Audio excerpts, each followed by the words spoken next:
बिस्मिल्लाहिर्रहमानिर्रहीम। अस्सलाम वालेकुम। आज हम बनाने जा रहे हैं बहुत ही मज़ेदार से अवन बेक्ड हॉट विंग्स। ये हॉट विंग्स घर पे बनाना बहुत ही आसान है, जिन्हें आप बहुत ही सिंपल इंग्रेडिएंट्स को इस्तेमाल करते हुए बना सकते हैं। बच्चों के लिए ये बहुत ही अच्छी डिश है। इसे ना सिर्फ बच्चे बल्कि ऑयल फ्री होते हैं ये, तो इसे हर कोई आसानी से खा सकता है और ये बहुत ही टेस्टी बनते हैं। तो चलिए अपनी रेसिपी की तरफ चलते हैं। बहुत ही जूसी से और ओवन बेक्ड हॉट विंग्स बनाने के लिए अपनी रेसिपी की तरफ चलते हैं।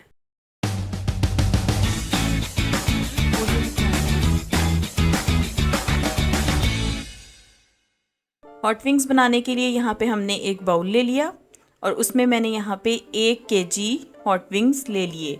हॉट विंग्स को अच्छे से आपने पहले धो लेना है वॉश करके, और फिर इन्हें हमने बाउल में डाल देना है। अब हम इसमें अपने मसाला जात ऐड करेंगे। तो सबसे पहले मैंने यहाँ पर दही ऐड किया है। दही जो है ये मैंने सबसे छोटी वाली प्याली ऐड की है। आप इसको 4 से 5 टेबल स्पून भी ऐड कर सकते हैं। उसके बाद हमने तकरीबन 4 की टेबल स्पून इसमें ऐड कर दिए हैं लेमन जूस। और अब हम इसमें 2 टेबल स्पून डालेंगे सिरका, और यहाँ पे हमने थोड़ा सा 1 टेबल स्पून अदरक का पाउडर जो है वो इसमें डाल लेना है। अदरक के पाउडर का अरोमा बहुत ही अच्छा इसमें आता है। यहाँ पे हमने 1 table spoon chicken powder add किया है। चिकन पाउडर की जगह आप घर के मसाला जात भी ऐड कर सकते हैं। यहाँ पे हमने इसमें लहसुन का पेस्ट थोड़ा सा ऐड किया है। तकरीबन 3 टेबल स्पून हमने इसमें लहसुन का पेस्ट डाल लिया है। अब इन सारी चीज़ों को हम अच्छे से चम्मच की मदद से मिक्स कर लेंगे, ताकि ये सारे मसाला जात इन विंग्स के अंदर तक चले जाएं। बिल्कुल आपने इसी तरह से रेसिपी को फॉलो करना है। इंशाल्लाह बहुत ही अच्छे और मज़ेदार पक के तैयार होंगे।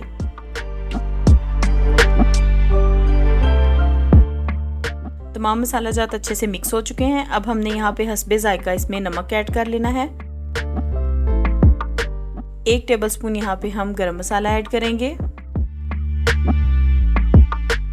थोड़ी सी यहाँ पे हम चिली फ्लेक्स ऐड करेंगे, ये भी फ्लेवर के लिए हैं। अगर आप इसमें नहीं ऐड करना चाहते तो आप इसे स्किप भी कर सकते हैं।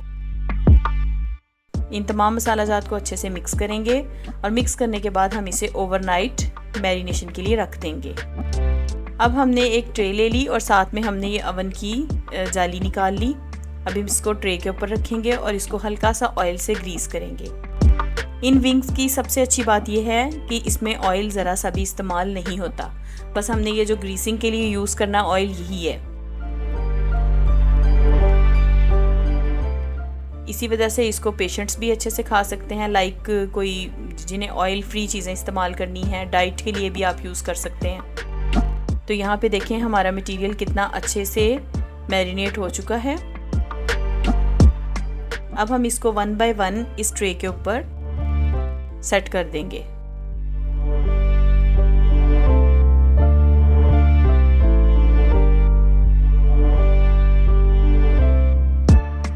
अब हम बाकी जो मटेरियल बचा है वो भी इसके ऊपर अच्छे से कोट कर लेंगे। अब हम इसको अवन में रख देंगे। अवन को मैंने पहले से प्री हीट कर लिया था। तकरीबन 5 से 6 मिनट के लिए इसको हमने प्री हीट किया था। अब हम इसको इसके अंदर ऐड कर देंगे। यहाँ पे ट्रे साथ रखने का मकसद ये होता है कि आपका जो भी इसमें से जूस वगैरह निकलता है विंग्स में से, वो अवन में डायरेक्ट ना गिरे, वो ट्रे के ऊपर ही आए।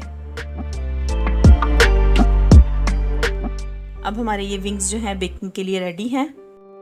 अवन को सेट कर देंगे हम और इसको हम बेक करेंगे। अगर किसी के पास अवन नहीं है तो आप इसको यहाँ पर डायरेक्ट फ्राई भी कर सकते हैं। तो यहाँ पे हमने इसकी दोनों ग्रिल्स भी ऑन कर दी। इसका टेम्परेचर भी हमने सेट कर दिया है। टेम्परेचर मैंने इस दफ़ा इसका 280 रखा है। और ये हमारा तकरीबन 20 मिनट के बाद जो है वो तैयार हो चुके हैं। अवन बेक्ड विंग्स मुकम्मल तौर पे रेडी हैं। बहुत ही मज़ेदार सी खुशबू आ रही है और बहुत ही अच्छे से बेक हो चुके हैं। आप भी इसे घर पे ज़रूर ट्राई कीजिए। जब भी आप इसे बनाएंगे ये बहुत ही सॉफ्ट और जूसी बनेंगे और बच्चे इसे बहुत ज़्यादा लाइक करते हैं। जब भी आप बनाएं मुझे फ़ीडबैक ज़रूर दिया करें कमेंट सेक्शन में। अगर आपको मेरी रेसिपी अच्छी लगे तो इसे लाइक और शेयर ज़रूर किया करें, और अगर आप मेरे चैनल पे नए हैं तो इसे सब्सक्राइब भी कर लें। अगली रेसिपी तक के लिए अपना ख्याल रखिएगा। अल्लाह हाफिज़।